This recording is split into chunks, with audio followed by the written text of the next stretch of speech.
பிரியமான இயேசுவின் பிள்ளைகளே, இன்று தவக்காலத்தின் 8ஆம் நாள். உங்கள் முழு இதயத்தோடு என்னிடம் திரும்பி வாருங்கள்.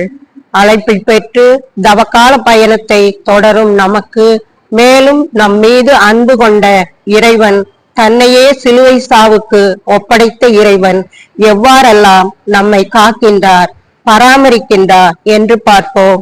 யோவேல் 3:27 ஆண்டவராகிய நானே உங்கள் கடவுள் என்றும், என்னை அன்றி வேறு எவரும் உங்களுக்கு இல்லை என்றும், நீங்கள் இனிமேல் என் மக்கள் ஒருபோதும் நிந்தைக்கு உள்ளாக மாட்டார்கள் என்று வெளிப்படையாக கூறினார். பின்பு நம் பாவங்களுக்கு பரிகாரமாக தன்னையே சிலுவையில் பலியாக கொடுத்தார்.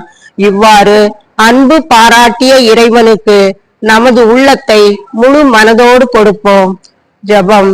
ஆண்டவராகிய நானே உங்கள் கடவுள் என்றும், எங்களை அன்போடு அழைப்பு விடுத்தவரே, நிந்தைக்கு உள்ளாக மாட்டீர்கள் என வாக்குறுதி கொடுத்தவரே, வாக்கு மாறாத தேவனே, காப்பவரே, எம்மை காண்பவரே, எந்நாளும் எம்மோடு இருந்து அருளும். ஆமென். நன்றி இயேசுவே.